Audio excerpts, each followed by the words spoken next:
Hello everyone, I'm Annie Gibbins and you're listening to Memoirs of Successful Women, the podcast where you get to hear candid conversations with fascinating women from around the globe who share aspects of their business and life journey, how they measure their success and what they have learnt along the way.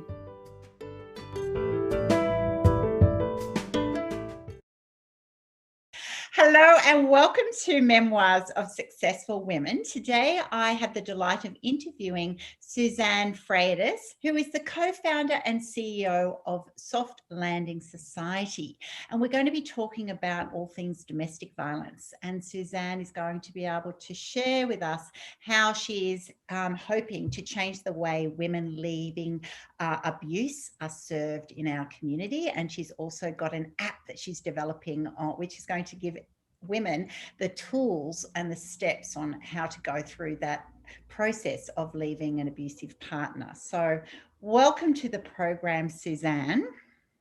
Thank you, Annie. I am so thrilled to be here. Oh, I am just so thrilled to be interviewing you, not for this topic because it's a very hard topic and it's a sad topic, but it's also an important topic that we actually just bring to the forefront of our conversation because, it happens far too often. And particularly at this time of COVID, we're very acutely aware that the domestic violence statistics have skyrocketed while people have spent more intense time together. So do start by sharing with the listeners, what is your work and what are you trying to champion for women in these situations? Well, the thing we're really trying to do is change the narrative around domestic violence because there is this idea that if you're not being physically harmed, then it's not abuse. Mm-hmm. And that couldn't be more wrong. There's 5 different types of abuse. There's emotional abuse, sexual abuse, financial abuse, technological abuse, as well as physical abuse. And according to the UN, over 30% of all women in relationships have experienced one of those forms of abuse. And that's a huge number of women. And Right. It's such a tough topic, but it's an important topic and it doesn't have to be awful. It can be positive in that we're trying to help women leave because 40%, I'm all about statistics today, 40% of women who leave don't use any services. Right. And I know, that is the latest UN statistic. Why is that? Is that because they leave so suddenly? Is there a moment that they just go, I've got to go now, and it's an impulsive decision, it's an opportunity, so it's therefore not planned? Or is it because the services are not made known to people who need those services? It's actually a few different things. One is women just booking, right? They get a purse, they get their keys and walk out the door. Yeah. But a lot of times, mostly it's women who do not feel they deserve those services, do not feel those services serve them. When I left abuse, I did not use any services. Right. Because I did not. I planned the entire process of leaving on my own. And I had a therapist who helped me a bit, but most of it was knowledge I developed to help a friend of mine. Right. And because the problem is that there's this underlying assumption for most services that women who leave have been physically abused, that they are in poverty or very low income.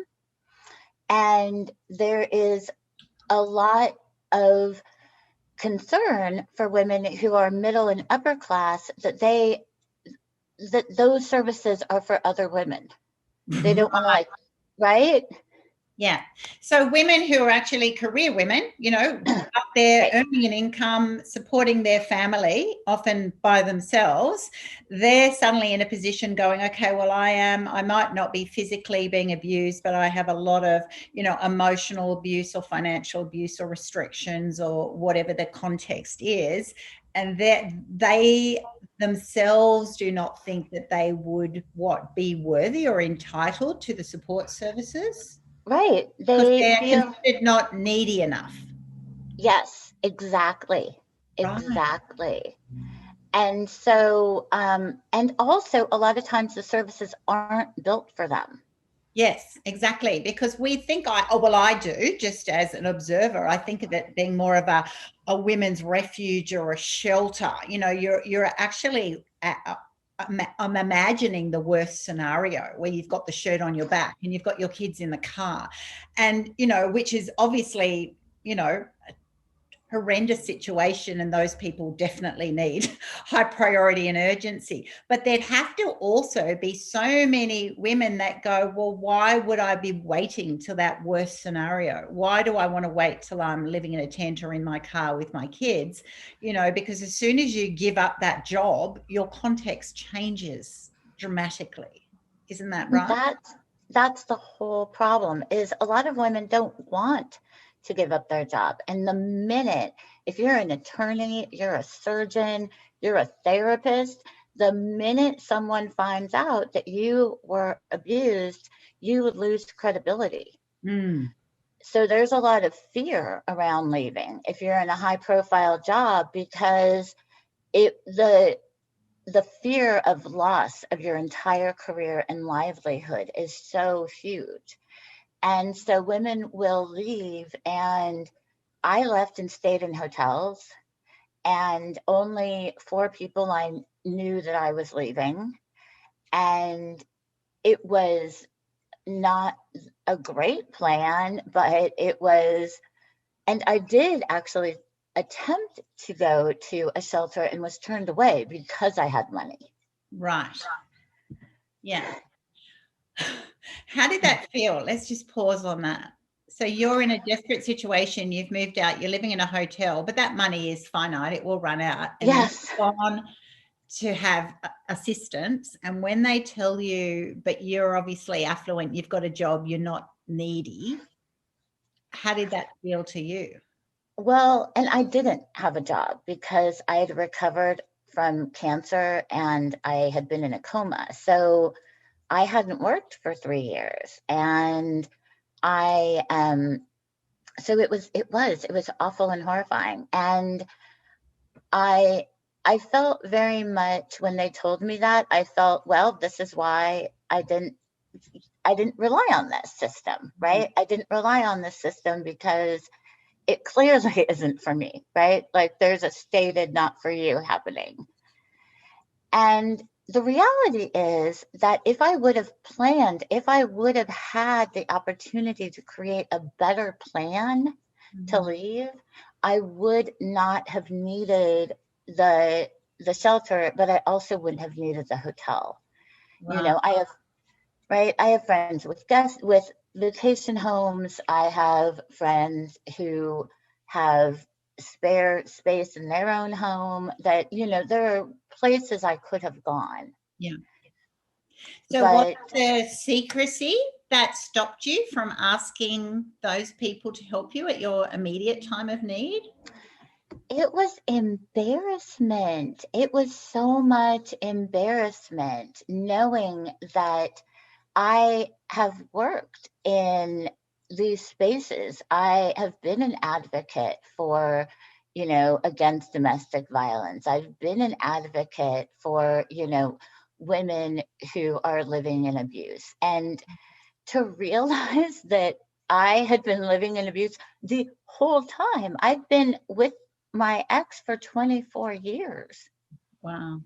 So to think and go, oh wow. I mean, it's horrifying, Yeah. right?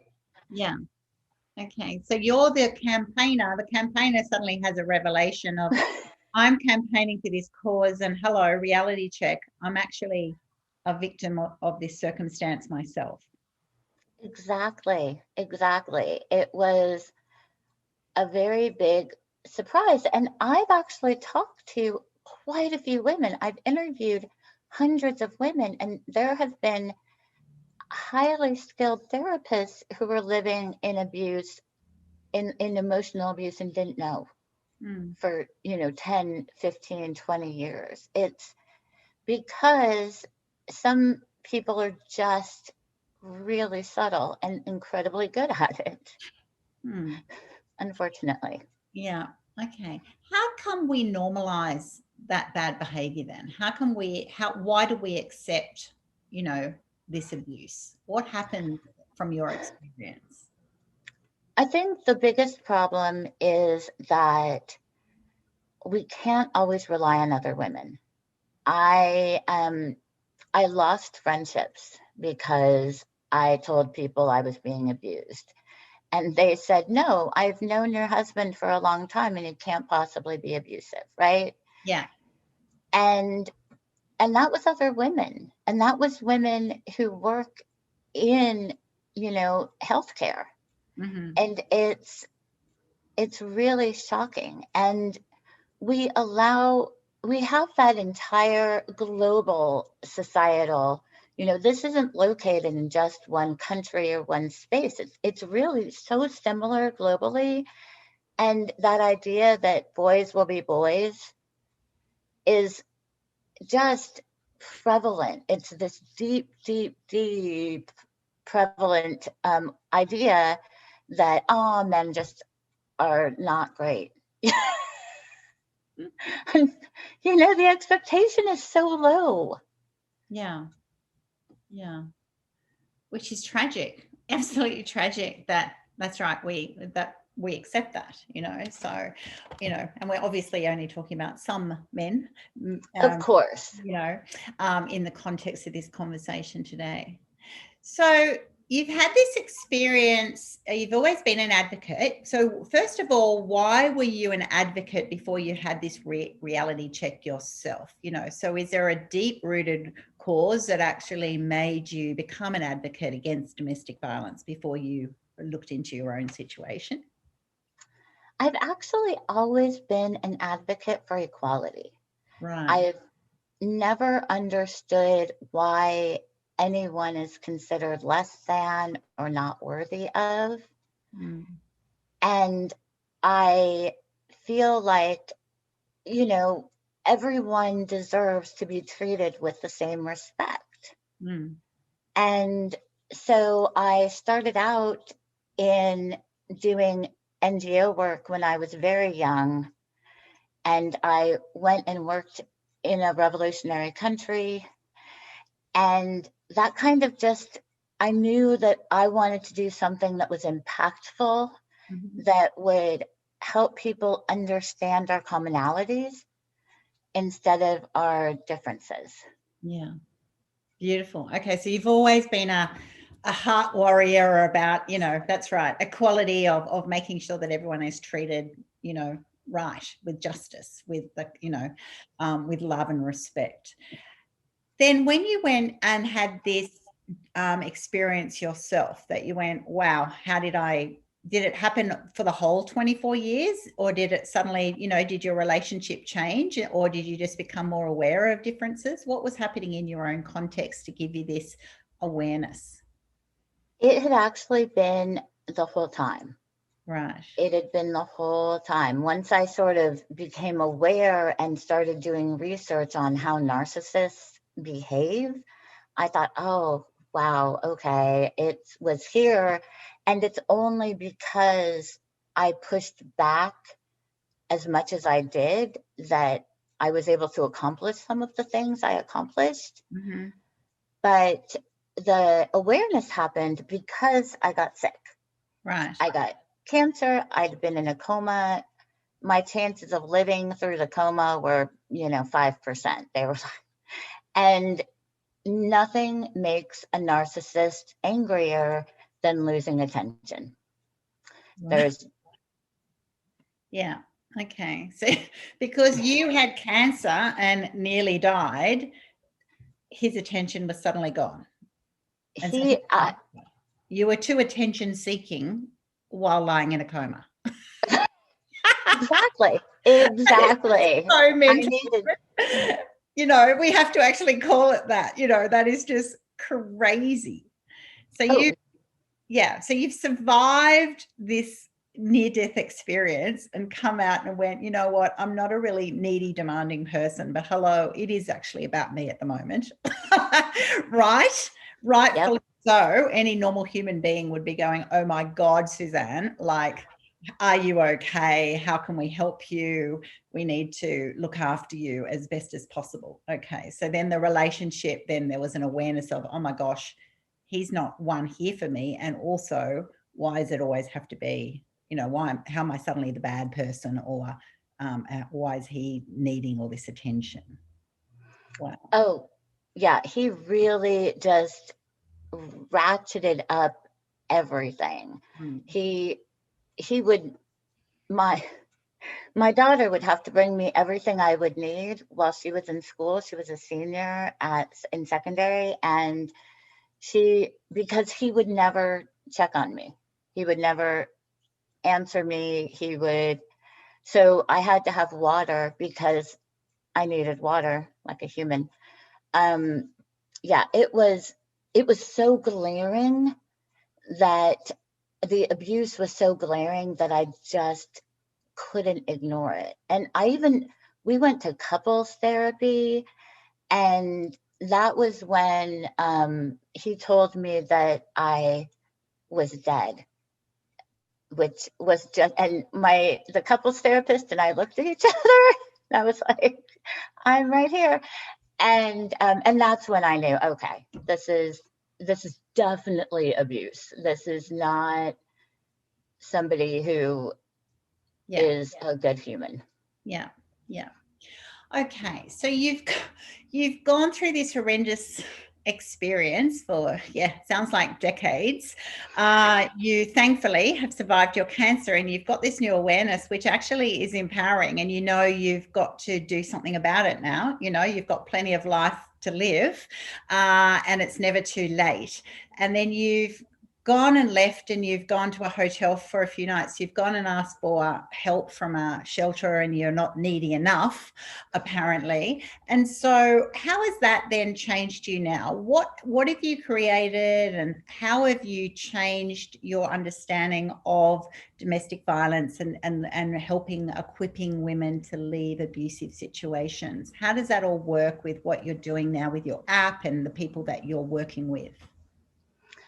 It's been amazing because I have created an app along with my co-founder. My co-founder has been working in healing and trauma, and I come from an interactive video game background as well as an inclusion and diversity background. And so we've created this app that gives women the steps that are needed piece by piece so that they can create a plan to leave, but not only that, but also to heal the psychological parts that women need to heal. And that is the piece that is so ignored.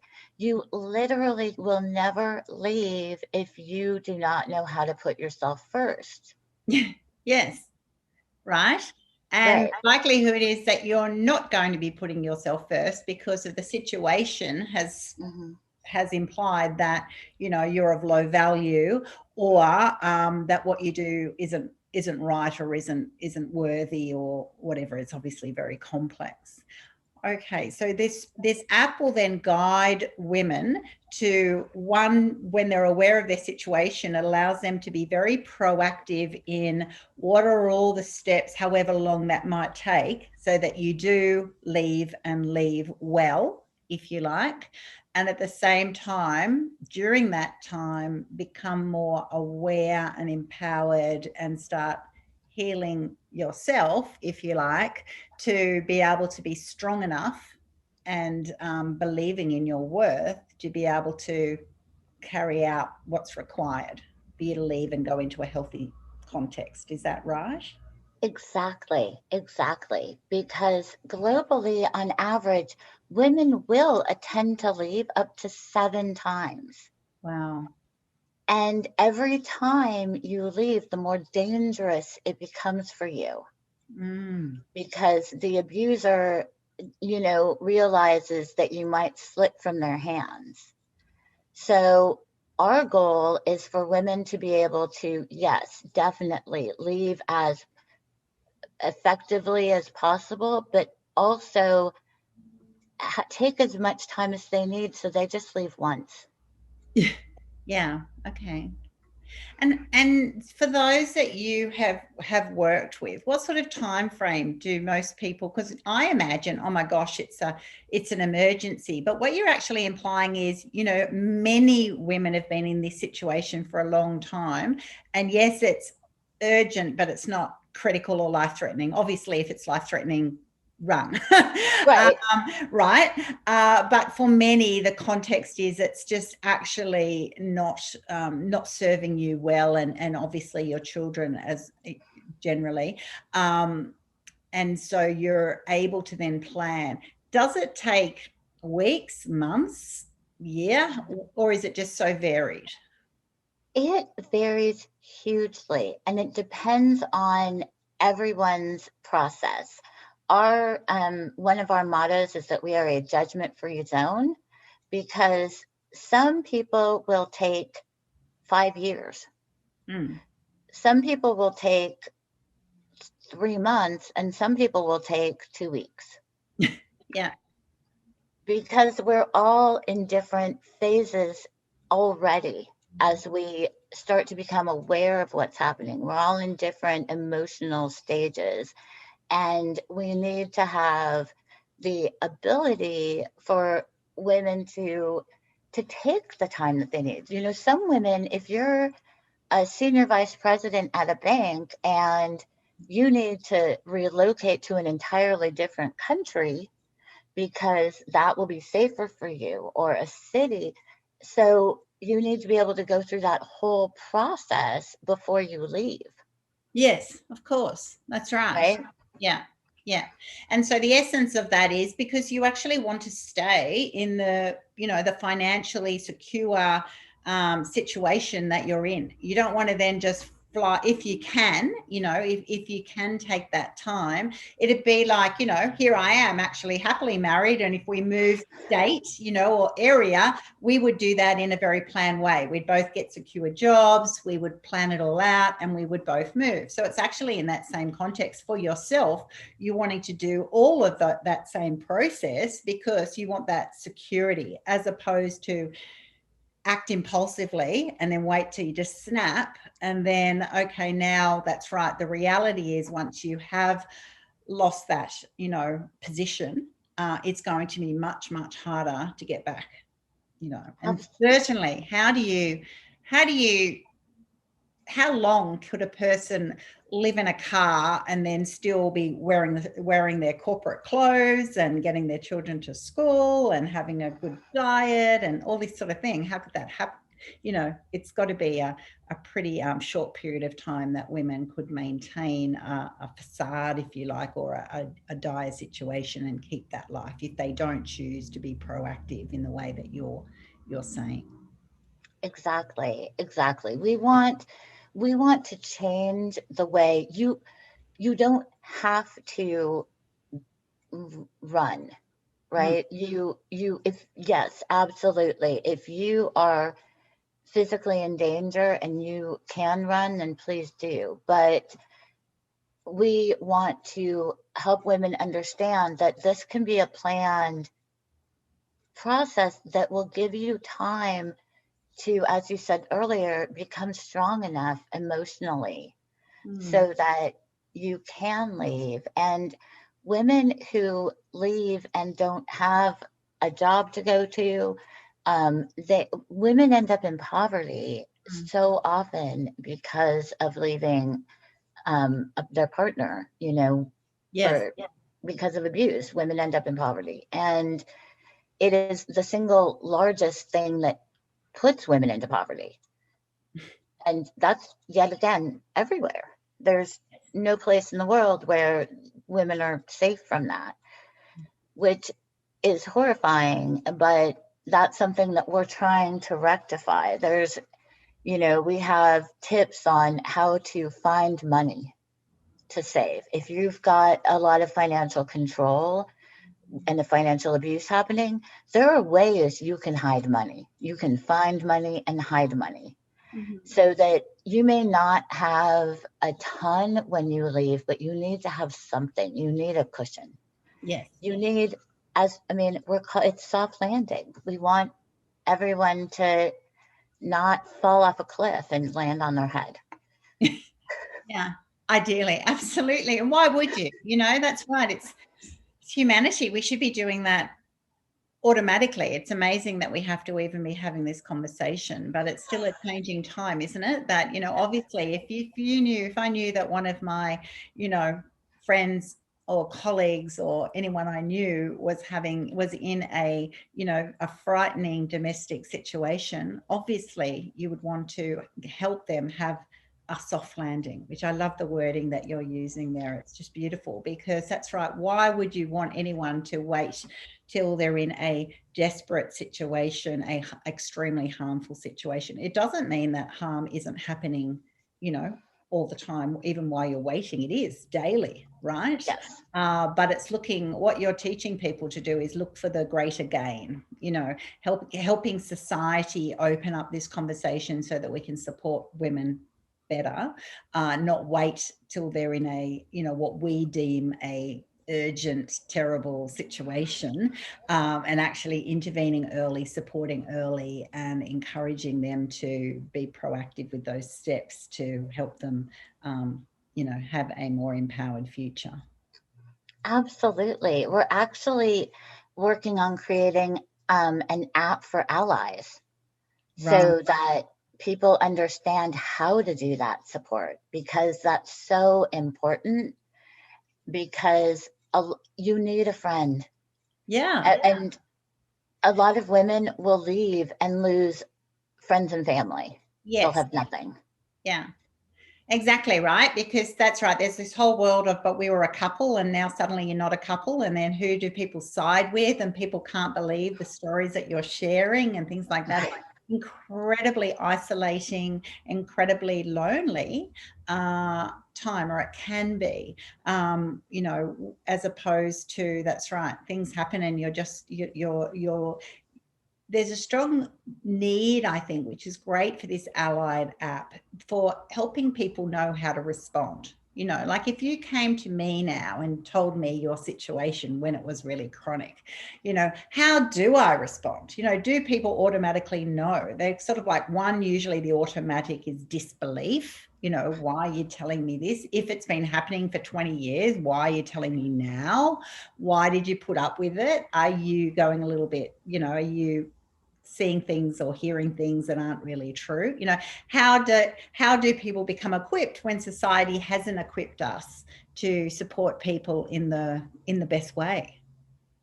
Exactly. That is so exactly perfectly said, because those are all the things that people think and question and wonder.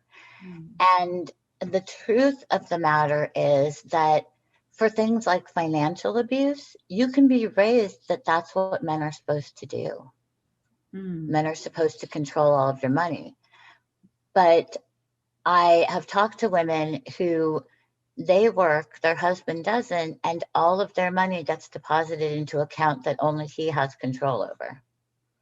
Wow. And they come to realize, wait a minute, that, this, I'm given $10 a week. This isn't, I'm a surgeon, I'm an attorney, right? Like, this doesn't make sense.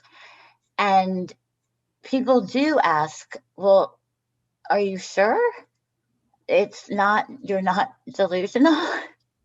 And so, yes, that's exactly, we want to help people that are allies, because men and women are allies in abuse, and they need to understand how best to do that and how to be helpful with the healing process. Also understanding that it can take years. Mm. Mm. It can take months. And understanding that with keeping your own boundaries, but also that this person is still your friend. Just because you now know this about them doesn't make them a different person. Mm.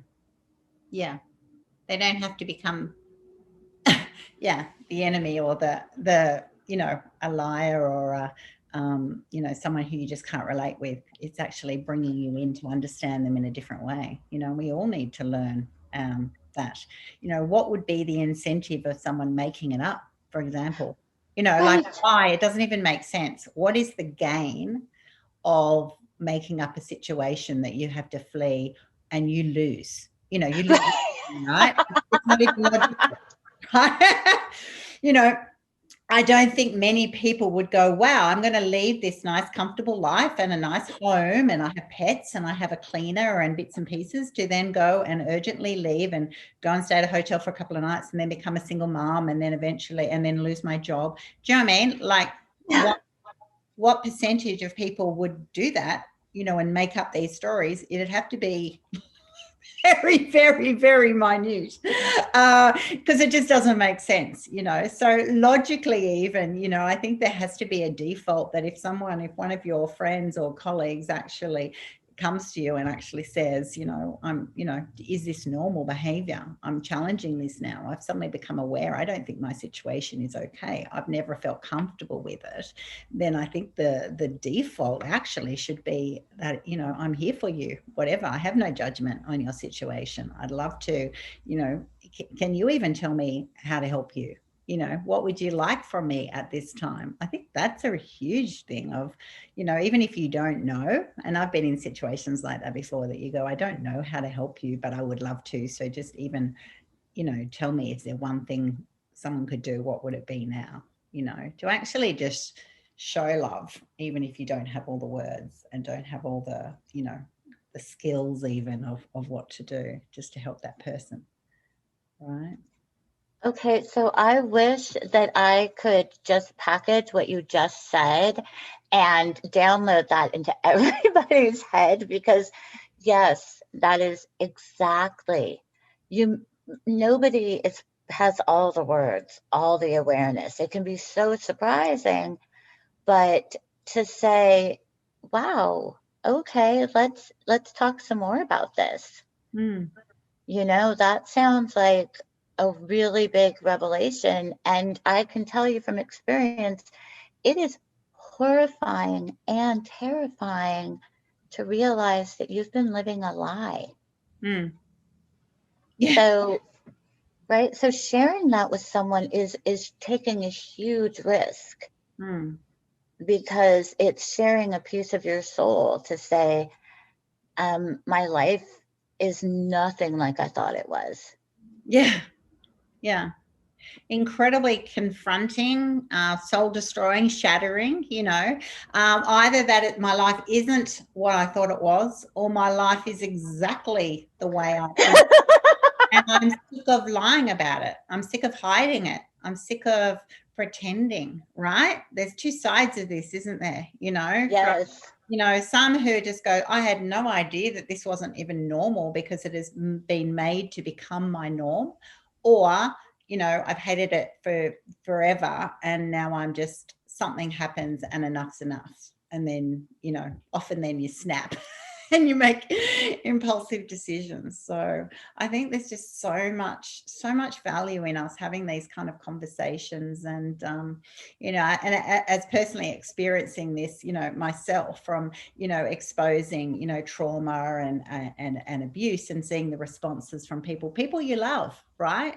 So some just go, wow, I don't know, but I just believe you for who you are or your character. And others go, wow, you've just you've ruined the dream. You've like, how dare you? I've even had that. How dare you ruin our family or whatever? And you kind of go, wow, like at your deepest time of need, their first response is, how dare you burst their bubble of this pretend perfection?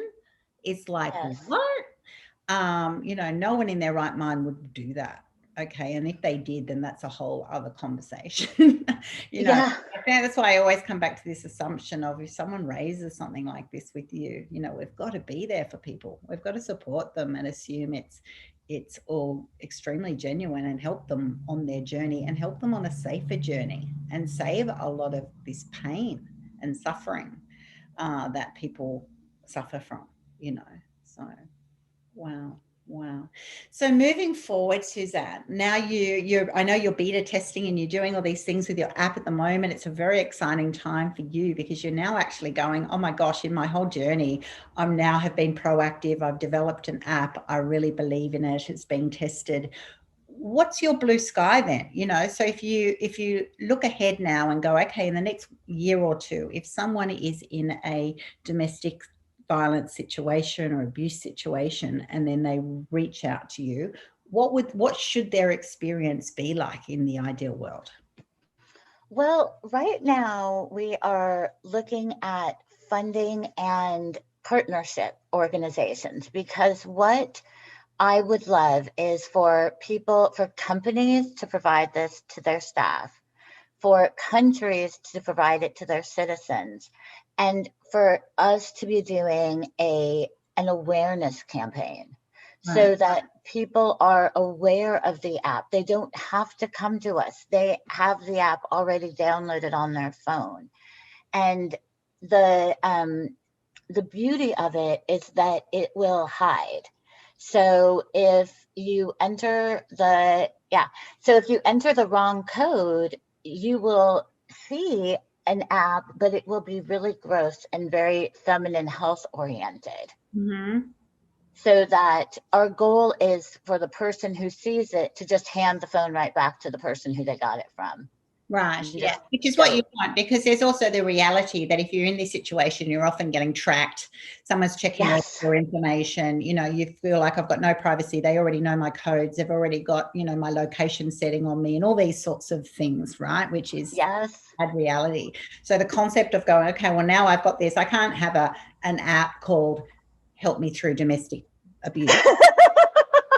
Right? Yes. Yeah. Okay. So it'd be it's deliberate in its intent, that it obviously wouldn't be something that someone else would notice. Exactly. So it can hide on a phone in lots of different ways, or people can access it through their computers. Yeah. And our plan is to release, we want to get to the root of abuse, which is young people, and healthy understandings of relationships before you even have them. Yeah. Yeah. And there's not enough that's practical and useful for education about relationships. And what we plan to incorporate is a lot of games and I come from games, so not games where you have a multiple choice quiz or something really ridiculous, but things that Gen Z will really embrace, right? Yeah. And but also help them understand healthy boundaries, conversations, all these really important pieces that we all need. That's also a part of the app that we're creating, is that it doesn't just help women leave. It takes women all the way from healing, from awareness through leaving to thriving. Yes, that's right. Because otherwise you're just landing in a new destination, and then what now, right? Yeah. And it is going to be harder, so you need to be more equipped and more empowered and surrounded with, confidence building tools to be able to help you in this next journey, which ideally is a beautiful, beautiful new beginning, and it can, and it should be, that you can go, okay, that's right. There is so much better to life than the current situation. But yeah, Wow. I love the way you're using games in that. And that's right. It's a generational change, isn't it? It's actually going, yeah, that's right. Where is the root cause of this disrespect, these behaviors, this, what causes that? And, and it's really hard because it's obviously extremely complex and a fabric of our society. But rather than just go, well, what can you do? You can proactively, right? You can actually go, okay, well, yeah, I'm going to choose to, have something that Gen Z, as you say, would enjoy, playing, using, and the construct of that is actually healthy relationships, teaching people, what is normal, right? Because that's it, the breadth of normal is incredibly wide in society. Yes. What we allow and the context in how we're raised and what is accepted, for sure. Oh, absolutely. There is so much nuance Mm. and so much that we don't know. And then there's also, I mean, I'm very excited. It's about familial relationships, right? And understanding how those come into play with how you see your relationships.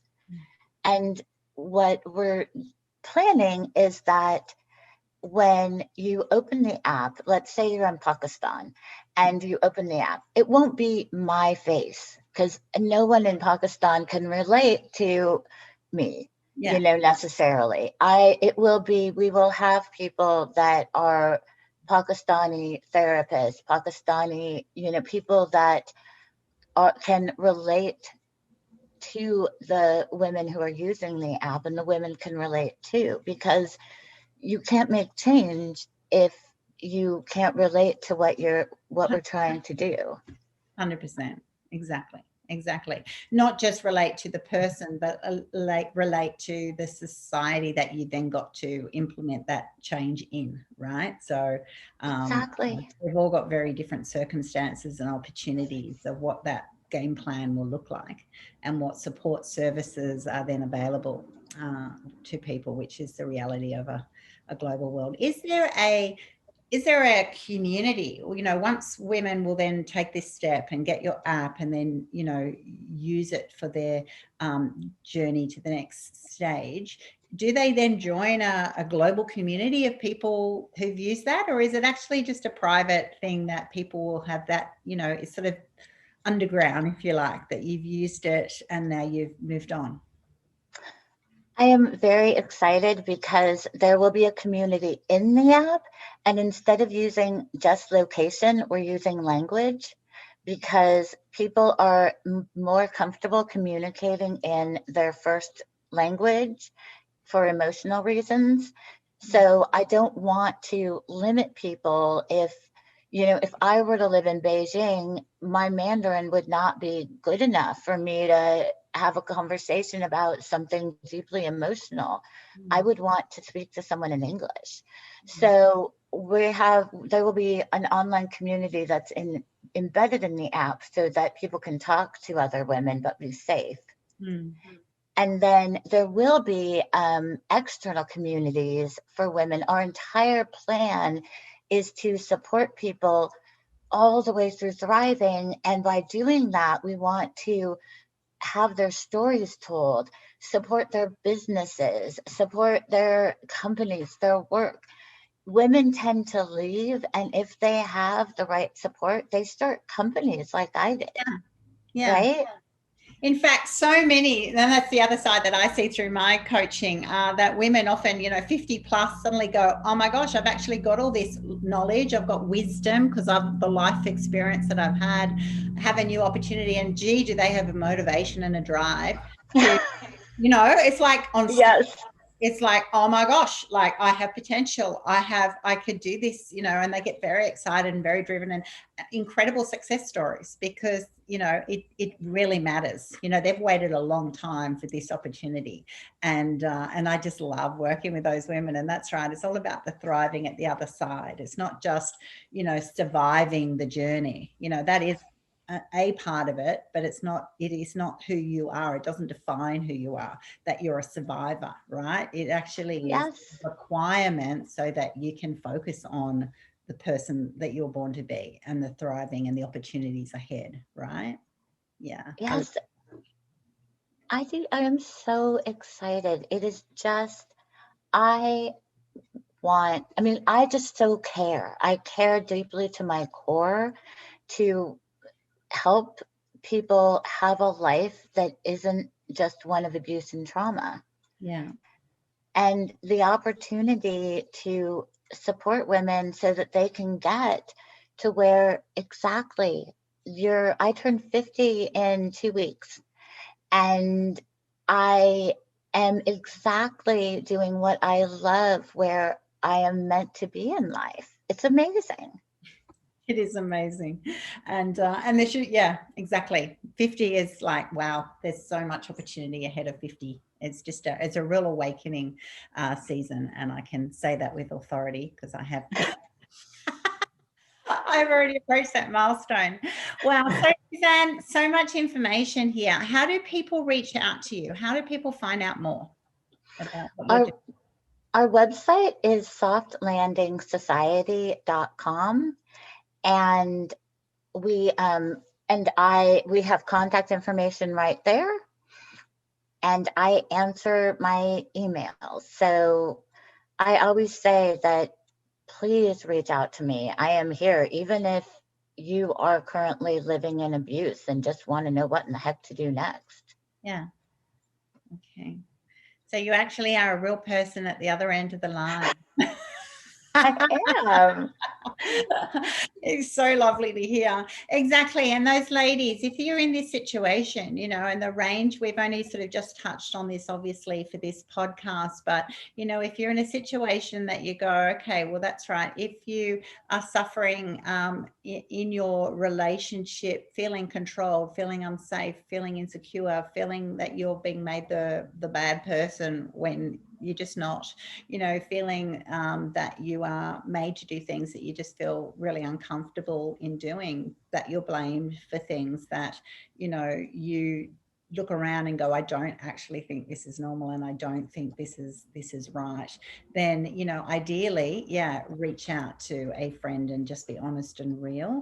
But definitely reach out to Suzanne and find out how to equip yourself, whether you end up leaving or resolving issues, that's all a much broader conversation, but definitely reach out and get equipped with the information on what it takes to unpack what's happening to you. Because that's right, even though you kind of go, often people will go, it's just too hard, I just don't have the energy, I'm so trashed, I don't have energy to even make a change. You will find that energy when you have hope, when you believe that, you can be at the end of your tether, right? Have nothing left, be completely spent. And then think you can't do anymore. But, we will see this time and time again with the women that, we work with, that you give someone hope and you give someone a plan and you give them a support framework, you will find that energy. And even if you don't have that energy, other people will have that around you and support you and hold your hand and carry you through that time until that kicks in, and I'm a big believer that there's always a better option, there's always a better future. Not just believe in positivity and it'll all happen. It generally won't, but a positive mindset, a proactive mindset will actually equip you to be able to, do what's required to get yourself into a healthier life moving forward. Yeah. Exactly. Yes. Thank you so much for being on my program today, Suzanne. I've really, really enjoyed the opportunity, and I'm so impressed that you have used your life journey and your skill set, and you've partnered up to make this app that will help, I'm assuming tens of thousands, if not millions, of women in your lifetime, or who would benefit from, such a simple tool and have an easier journey than you had. So well done, you. All the best for your future success. Thank you, Annie. This has just been absolutely delightful.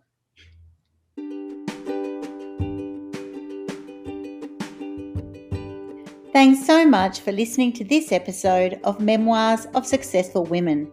You can find me at anniegibbins.com, where you can download my free resources, get connected on social, and check out my online magic transformation program. If you love this show, feel free to subscribe to future episodes and, of course, share it with your friends. I'll see you again soon, and until then, happy podcasting.